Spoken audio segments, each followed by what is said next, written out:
The lawn, what was a lawn, it's gone. The opportunity of lockdown made me think I should let it grow up and see what happens.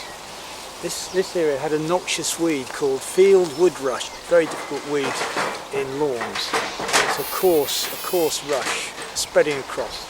So I thought, well, what I need to do now is to make a wildflower patch with this area. This is now weeks later. I need to plough it again, and I was leaving it until we had a decent rain to soften the ground up.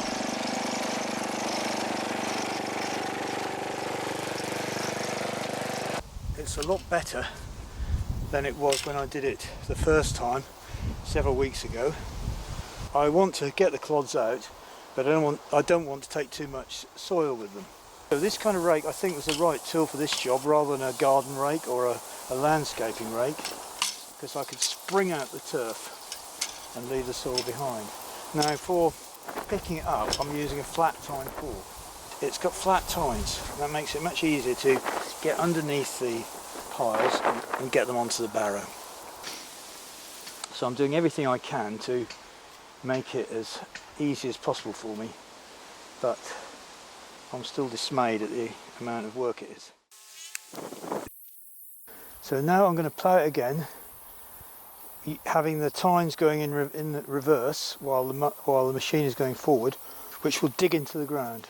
It still looks a mess, but it's a very different sort of mess, a much more structured mess. It's nice and loose, and I can use this bigger rake to rake it up. It will be worth it, and it repays good preparation.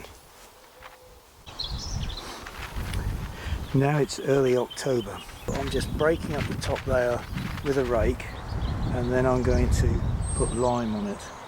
This soil I think is a bit acid, and the reason I think that is because it had that weed growing on it, the field woodrush, and apparently field woodrush likes a slightly acid soil, and a way to cure it is to lime the soil. It will take the soil to a more neutral pH.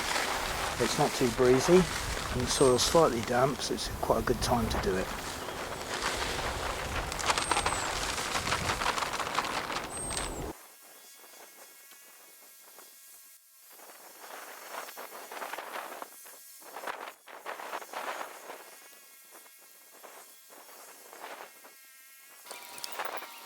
I've just spread a bit more of limey material on the surface.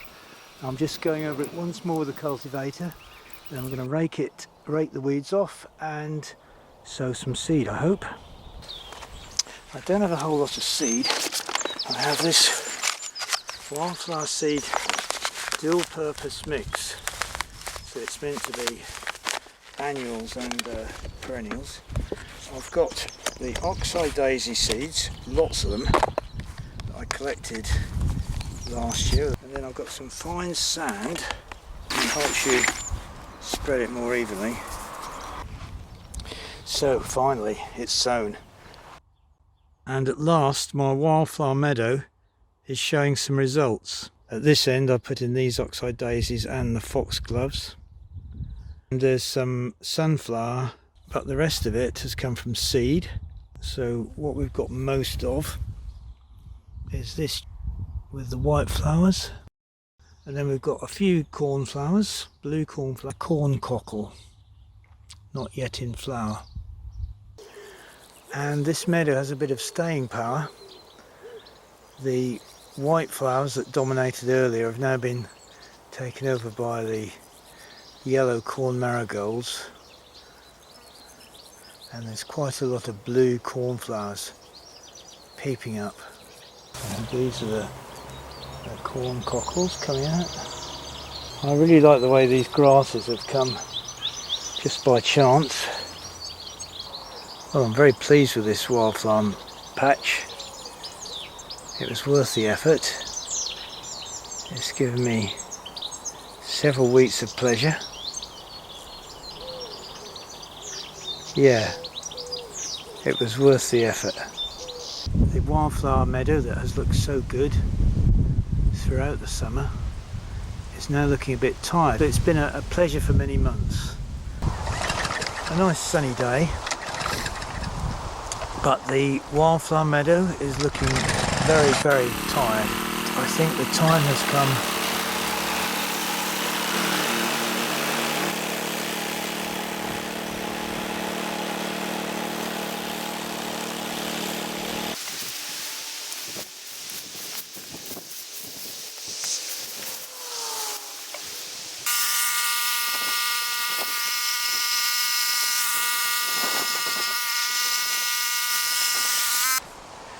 So when I've finished that, I'll just give it another rake and then leave it till the spring.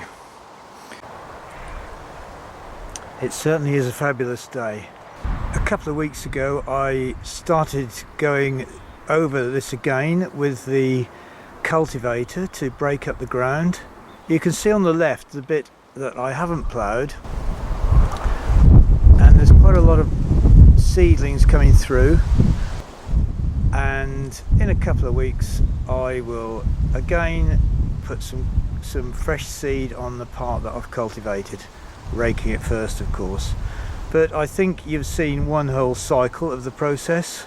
So that's it for now. Thank you for watching and goodbye.